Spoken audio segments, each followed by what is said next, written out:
ನಮಸ್ಕಾರ, ನಾನು ಮಂಜುನಾಥ್ ಕಾಮತ್. ನಾನೀಗ ಮಲ್ಪೆಯ ಫುಡ್ ಸ್ಟ್ರೀಟ್ ಅಲ್ಲಿ ಇದ್ದೇನೆ. ಹೊಸತಾಗಿ ನಿರ್ಮಾಣವಾದಂತಹ ಅತ್ಯಂತ ಆಕರ್ಷಕ ಸ್ಟಾಲ್ಗಳು, ಒಂದೇ ಸೂರಿನಲ್ಲಿ 10ಕ್ಕೂ ಹೆಚ್ಚು ವೆರೈಟಿಯ ಸ್ಟಾಲ್ಗಳು ನಮ್ಮನ್ನ ಸೆಳಿತವೆ. ಬನ್ನಿ, ಶುಚಿ ರುಚಿಯ ಜೊತೆಗೆ ಅತ್ಯಂತ ಕಮ್ಮಿ ಬೆಲೆಯಲ್ಲೂ ಕೂಡ ನಮ್ಗೆ ಆಹಾರ ಅಥವಾ ಬೇರೆ ಬೇರೆ ರೀತಿಯಾದಂತಹ ಪ್ರಾಡಕ್ಟ್ಗಳು ನಮ್ಗೆ ಸಿಗತ್ತೆ. ಮಲ್ಪೆ ಎನ್ನುವಂಥದ್ದು ಪ್ರವಾಸಿಗರ ಒಂದು ದೊಡ್ಡ ತಾಣ. ಇಡೀ ಜಗತ್ತೇ ಇಲ್ಲಿ ಬರುತ್ತೆ. ಸೊ ಇಡೀ ಜಗತ್ತನ್ನ ಸ್ವಾಗತಿಸ್ಲಿಕ್ಕೆ ಇನ್ ಮುಂದೆ ಮಲ್ಪೆ ಫುಡ್ ಸ್ಟ್ರೀಟ್ ಕಾಯ್ತಾ ಇರುತ್ತೆ. ಬನ್ನಿ, ಸೊ ಈ ಕುರಿತು ಇಲ್ಲಿ ಯಾವ್ಯಾವೆಲ್ಲ ಸ್ಟಾಲ್ ಇದೆ, ಸೊ ಏನೆಲ್ಲ ಅಲ್ಲಿ ಇರಲಿದೆ ಎನ್ನುವಂತದ್ದನ್ನ ಹೇಳಿ ತಿಳ್ಕೊಳ್ಳೋಣ. ನಮಸ್ಕಾರ. ನಮಸ್ಕಾರ ಸರ್. ನಮ್ಮ ನಂದಳಿಕೆ ಶ್ರೀಕಾಂತ್ ಭಟ್ರು ಹಾಗೂ ಅವಿನಾಶ್ ಪೂಜಾರಿ ಅವರು ಸೇರಿ ಶುರು ಮಾಡಿದ ಒಂದು ಕಾನ್ಸೆಪ್ಟ್. ಪಾನಿಪುರಿ ಇರ್ಬೋದು, ಅಥವಾ ನಮ್ಮ ಕೋಸ್ಟಲ್ ಸೀ ಫುಡ್ ಇರ್ಬೋದು, ಅಥವಾ ನಿಮ್ಗೆ ಚೈನೀಸ್ ಐಟಮ್ ಇರ್ಬೋದು, ಅಥವಾ ಬರ್ಗರ್ಸ್ ಇರ್ಬೋದು, ಎಲ್ಲವೂ ಒಂದೇ ಸೂರಿನಡಿ ಕೊಡ್ಬೇಕು ಅಂತ ಹೇಳಿ ಆಲೋಚನೆ ಮಾಡಿ ಇದನ್ನ ಸ್ಟಾರ್ಟ್ ಮಾಡಿದ್ದಾರೆ. ಸರ್, ಇಲ್ಲಿಗ ಯಾವ್ದೆಲ್ಲ ಸ್ಟಾಲ್ಗಳಿವೆ ಒಂದೊಂದನ್ನೇ ನೋಡ್ಕೊಂಡು ಹೋಗೋಣ ಸರ್. ಆಯ್ತು ಸರ್. ಫಸ್ಟಿಗೆ ನಮ್ಗೆ ಏನಂದ್ರೆ ಸೀ ಫುಡ್ ಇದೆ. ಸೀ ಫುಡ್ ಅಲ್ಲಿ ನಿಮ್ಗೆ ನಾವಂದ್ರೆ ದೊಡ್ಡ ದೊಡ್ಡ ಮೀನುಗಳನ್ನು ಜಾಸ್ತಿ ಹಾಕ್ಲಿಲ್ಲ. ಈಗ ಸದ್ಯ ಅಂದ್ರೆ ಈಗ ಏನಾಗ್ತದೆ, ಫ್ಯಾಮಿಲಿ ಬರ್ತಾರೆ. ಫ್ಯಾಮಿಲಿ ಬಂದವರಿಗೆ ನಮ್ಗೆ ಡಿಸ್ಕೋದು ತವಾ ಫ್ರೈ ಬೇಕು ಹೇಳ್ತಾರೆ, ಅಥವಾ ಮುರು ತವಾ ಫ್ರೈ ಬೇಕು ಹೇಳ್ತಾರೆ, ಅಥವಾ ನಿಮ್ಗೆ ಪ್ರಾನ್ಸ್ ಗೀ ರೋಸ್ಟ್ ಬೇಕು ಅಂತ ಹೇಳಿ ಹೇಳ್ತಾರೆ, ಅಥವಾ ನಿಮ್ಗೆ ಸ್ಕ್ವಿಡ್ ಬೊಂಡಾಸ್ ಅದರದ್ದು ಗೀ ರೋಸ್ಟ್ ಎಲ್ಲ ಬೇಕು ಹೇಳ್ತಾರೆ. ಅದನ್ನೆಲ್ಲ ನಾವು ಇಲ್ಲಿ ಮಾಡಿ ಕೊಡ್ತೇವೆ ಲೈವ್ ಅವರ ಎದುರಿಗೆ. ಈಗ ನೀವು ನೋಡ್ಬೋದು, ಇಲ್ಲಿ ನಾವು ಇಲ್ಲ ಈ ತವಾದಲ್ಲಿ ಹಾಕಿ ಅವರ ಎದುರೆ ಮಾಡಿ ಕೊಡ್ತೇವೆ. ನಮ್ಮ ಮುಂದೆ ಹೌದೌದು, ನಿಮ್ಮ ಮುಂದೆ ತಯಾರಾಗ್ತದೆ. ನೆಕ್ಸ್ಟ್ ಸೆಕ್ಷನ್ ಅಲ್ಲಿ ನಮ್ಗೆ ಎಲ್ಲ ರೋಟಿ, ನಾನ್, ಕುಲ್ಚಾ, ಪರೋಟ ಈ ಏರಿಯಾದಲ್ಲಿ ಎಲ್ಲೂ ಸಿಗುವುದಿಲ್ಲ. ಮಲ್ಪೆ ಬೀಚಿಗೆ ಬಂದವರು ಎಲ್ಲೆಲ್ಲೋ ಹೋಗ್ತಾರೆ, ಪಾಪ ಹಸಿವಾಗಿರ್ತದೆ. ಹಸಿವಾದವರು ಹೋಗ್ಬೇಕು, ಇಲ್ಲಿ ಉಡುಪಿಗೆ ಹೋಗ್ಬೇಕು. ಆ ಉಡುಪಿಗೆ ಹೋಗುವ ಇದನ್ನ, ಆ ದೂರವನ್ನ ನೀವು ಇದು ಮಾಡುವ ಬದಲು ಇಲ್ಲಿಗೆ ಬಂದ್ಬಿಡಿ, ನಮ್ಮಲ್ಲಿಗೆ ಬಂದ್ಬಿಡಿ. ಇಲ್ಲಿ ನಿಮ್ಗೆ ಎಲ್ಲದೂ ಸಿಗ್ತದೆ, ರೋಟಿ, ನಾನ್, ಕುಲ್ಚಾ, ಪರೋಟ. ಆಮೇಲೆ ವೆರೈಟೀಸ್ ಆಫ್ ಕಬಾಬ್, ವೆಜ್ ಇರ್ಬೋದು, ನಾನ್ ವೆಜ್ ಇರ್ಬೋದು, ಎಲ್ಲಾ ಕಬಾಬ್ಗಳು ನಮ್ಮಲ್ಲಿ ಸಿಗ್ತದೆ. ಚೈನೀಸ್ ಸೆಕ್ಷನ್ ತುಂಬಾ ಚೆನ್ನಾಗಿದೆ. ಚೈನೀಸ್ ಅಲ್ಲಿ ನಿಮ್ಗೆ ನೂಡಲ್ಸ್, ಆಮೇಲೆ fried rice, schezwan preparations, plus ನಿಮ್ಗೆ ಇದು ಏನು ಎಲ್ಲಾ ನಮ್ನಿಯ ಮಂಚೂರಿ, ಚಿಲ್ಲಿ ಚಿಕನ್, ಇಂಥದೆಲ್ಲ ವೆರೈಟಿ ಫ್ರೆಶ್ ನಿಮ್ಮ ಎದುರೆ. ಈ ರೆಸ್ಟೋರೆಂಟಿನ ಮೇನ್ ಕಾನ್ಸೆಪ್ಟ್ ಏನಂದ್ರೆ, ನೀವು ನೋಡ್ಬೋದು ಏನ್ ಆಗ್ತದೆ ಅನ್ನೋದು, ನೀವು ನೋಡ್ಬೋದು, ನೋಡಿ ನೀವು ತಗೊಳ್ಬಹುದು. ನಿಮ್ಮ ಕಣ್ಣು ಮುಂದೆ ನಾವ್ ಏನ್ ಹಾಕ್ತೇವೆ ಅನ್ನೋದು ಸಮೇತ ನೋಡ್ಬೋದು.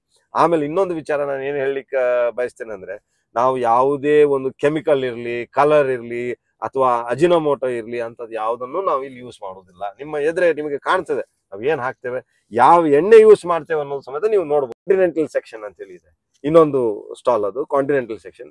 ಅಲ್ಲಿ ನಿಮ್ಗೆ ಎಲ್ಲಾ ನಮೂನೆಯ ಬರ್ಗರ್, ಪಿಜ್ಜಾ ಇವೆಲ್ಲ ಐಟಮ್ಗಳು ಸಿಗ್ತದೆ. ಮರಿನರಾ ಸಾಸ್ ಅಂತೇಳಿ, ಪಾಸ್ತಾ ಕುಕ್ಡ್ ಇನ್ ಮರಿನರಾ ಸಾಸ್, ಅಥವಾ ಪಾಸ್ತಾ ಕುಕ್ಡ್ ಇನ್ ವೈಟ್ ಸಾಸ್, ಅದಕ್ಕೆ ಆಲ್ಫ್ರೆಡೋ ಸಾಸ್ ಅಂತ ಹೇಳ್ತಾರೆ, ಅದೆಲ್ಲ ನಮ್ಮಲ್ಲಿ ಸಿಗ್ತದೆ. ಆಮೇಲೆ ನೆಕ್ಸ್ಟ್ ಮುಂದೆ ಬಂದ್ರೆ ಅಂದ್ರೆ ಪಾನಿಪುರಿ, ಬೇಲ್ಪುರಿ, ಚಾಟ್ಸ್, ಎಲ್ಲಾ ವೆರೈಟಿಯ ಚಾಟ್ಗಳು ನಮ್ಮಲ್ಲಿ ಸಿಗುತ್ತೆ. ಆಮೇಲೆ ಅದಲ್ಲದೆ ಈಗ ಯಾರಿಗೋ ದೋಸೆ ತಿನ್ಬೇಕು ಅಂತ ಆಸೆ ಇದ್ರೆ ನಮ್ಮಲ್ಲಿ ಅದಕ್ಕೂ ಆಪ್ಷನ್ ಅವೈಲೇಬಲ್. ಇದೆಲ್ಲವೂ ಕೂಡ ಒಂದ್ ಸ್ವಲ್ಪ ಮಾಡರ್ನ್ ಆ ರೀತಿ ಎಲ್ಲ ಇದ್ರೆ, so traditional south Indian food ಕೂಡ ಇಲ್ಲಿ ಸಿಗ್ತದೆ. ಅದು ಅಲ್ಲದೆ ಈಗ ಯಾರಿಗೋ ಒಬ್ಬರಿಗೆ ಸಿಂಪಲ್ ಆಗಿ ನನಗೊಂದು ಫಿಶ್ ಕರಿ ಊಟ ಮಾಡ್ಬೇಕು ಅಂತಿದ್ರೆ, ಚೆನ್ನಾಗಿ ಬಾಳೆ ಎಲೆಯಲ್ಲಿ ನಿಮ್ಗೆ ಫಿಶ್ ಕರಿ ಊಟನೂ ಸಿಗುತ್ತೆ. ವೈಟ್ ರೈಸ್ ಬೇಕಾದ್ರೆ ವೈಟ್ ರೈಸ್, ಬಾಯ್ಲ್ಡ್ ರೈಸ್ ಬೇಕಾದ್ರೆ ಬಾಯ್ಲ್ಡ್ ರೈಸ್.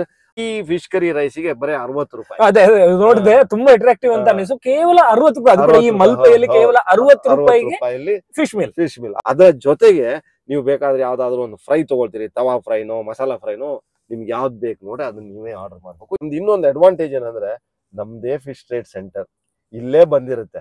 ಅದ್ರಲ್ಲೇ ನಾವು ಫ್ರೆಶ್ ಫಿಶ್ ಅಲ್ಲಿ ಮಾಡಿರ್ತೀವಿ. ಅದ್ರಲ್ಲೇ ಫ್ರೆಶ್ ಫಿಶ್. ನಿಮ್ಗೆ ಯಾವ ರೀತಿಯ ಅಂಜಿಕೆನೂ ಬೇಡ ತಗೊಳ್ಳೋಕೆ, ಫಿಶ್ ಸರಿ ಇದೆಯೋ ಇಲ್ಲೋ ಅನ್ನುವಂತ ಅಂಜಿಕೆನೇ ಇಲ್ಲ. ಯಾಕಂದ್ರೆ ನಮ್ಮಲ್ಲಿ ಸಿಗೋದೇ ಫ್ರೆಶ್ ಫಿಶ್. ನಮ್ಮಲ್ಲಿ ಬಂದ್ರೆ ಅವ್ರು ಎಲ್ಲಿ ತನಕ ಅಂದ್ರೆ ಸೊವೆನಿಯರ್ ಸಮೇತ ತಗೊಂಡು ಹೋಗ್ಬೋದು. ಅದಕ್ಕೂ ಒಂದು ಶಾಪ್ ಇದೆ ನಮ್ಮಲ್ಲಿ. ಈಗ ಯಾರಿಗೊಬ್ರಿಗೆ ಟೀ ಶರ್ಟ್ ಬೇಕು, ಅಥವಾ ಈ ಬೀಚಿಗೆ ಹೋದವರಿಗೆ ಒಂದು ಟೀ ಶರ್ಟ್ ಹಾಕ್ಬೇಕು ಅನ್ನೋ ಒಂದು ಇದಿರ್ತದೆ, ಅಭಿರುಚಿ ಇರ್ತದೆ, ಅದೆಲ್ಲ ನಮ್ಮಲ್ಲಿ ಸಿಗ್ತದೆ. 2 ಎಕರೆ ಆಗುವಷ್ಟು ಪಾರ್ಕಿಂಗ್ ಜಾಗ ಇದೆ. 2 ಎಕರೆ ಜಾಗ. ಕೆಳಗೆ ಗ್ರೌಂಡ್ ಫ್ಲೋರ್ ಅಲ್ಲಿ ಪಾರ್ಕಿಂಗ್ ಇದೆ, ಮತ್ತೆ ಮೇಲೆ ಫಸ್ಟ್ ಫ್ಲೋರ್ ಅಲ್ಲಿ ಇದೆ. 2 ಫ್ಲೋರ್ ಅಲ್ಲಿ ಪಾರ್ಕಿಂಗ್ ಫೆಸಿಲಿಟಿ ಇದೆ. So at a time you can park around 200 cars. ಅಷ್ಟು ಪಾರ್ಕಿಂಗ್ ಫೆಸಿಲಿಟಿ ಇದೆ. ಆಮೇಲೆ ನಿಮ್ಗೆ ಬೇಕಂದ್ರೆ ಸಪರೇಟ್ ಜೆಂಟ್ಸ್ಗೆ ಮತ್ತೆ ಲೇಡೀಸ್ಗೆ ವಾಶ್ರೂಮ್ ಫೆಸಿಲಿಟಿ ಇದೆ. ಇನ್ನೂ ಒಂದೇನಂದ್ರೆ, ಈಗಿನ ಕಾಲದಲ್ಲಿ EV ಕಾರ್ಗಳ ಸಂಖ್ಯೆ ಜಾಸ್ತಿ ಆಗ್ತದೆ. ಅದಕ್ಕೆ ಬೇಕಾಗುವ ಇಲೆಕ್ಟ್ರಿಕ್ ಕಾರ್ ಚಾರ್ಜಿಂಗ್ ಪಾಯಿಂಟ್ ನಮ್ಮಲ್ಲಿ ಇದೆ. ಇದಕ್ಕೂ ಕೂಡ ಸರ್ ತುಂಬಾ ಚೆನ್ನಾಗಿದೆ. ನನಗೂ ಕೂಡ ಎಲ್ಲಾ ಅಂಗಡಿಗಳನ್ನು ನೋಡ್ತಾ ನೋಡ್ತಾ ಆಸೆ ಆಗ್ತಾ ಇದೆ. ಇವತ್ತು ಒಂದೆರಡು ಅಂಗಡಿಗಾದ್ರೂ ನುಗ್ಗಿ ಏನಾದ್ರೂ ಕೊಂಡು ತಿನ್ಲೇಬೇಕು. ಬನ್ನಿ ಸರ್, ಏನಾದ್ರೂ ಒಂದು ತಿನ್ನೋಣ. ಪ್ಯೂರ್ ವೆಜಿಟೇರಿಯನ್ಸ್ ಕೂಡ ಮುಜುಗರ ಪಡಬೇಕಾಗಿಯೇ ಇಲ್ಲ. ವೆಜ್ ಕಿಚನೇ ಬೇರೆ ಇದೆ, ನಾನ್ ವೆಜ್ ಕಿಚನೇ ಬೇರೆ ಇದೆ. ಅದೇ ರೀತಿಯಾಗಿ ತಿಂಗಳಿಗೊಮ್ಮೆ ಅಥವಾ ಬೇರೆ ಬೇರೆ ವಿಶೇಷ ದಿನಗಳಲ್ಲಿ ಇಲ್ಲಿ ಮಲ್ಪೆ ಫುಡ್ ಸ್ಟ್ರೀಟ್ ಉತ್ಸವವೂ ಕೂಡ ನಡೀತಾನೆ ಇರುತ್ತೆ. ಬನ್ನಿ, ಈ ಒಂದು ಆಹಾರಗಳ ಜೊತೆಗೆ ಈ ಉತ್ಸವದ ಆನಂದವನ್ನು ಕೂಡ ನಾವಿಲ್ಲಿ ಪಡಿಬಹುದು. ಬನ್ನಿ ಮಲ್ಪೆಗೆ, ಮಲ್ಪೆಯ ಫುಡ್ ಸ್ಟ್ರೀಟಿಗೆ. ನಮಸ್ಕಾರ.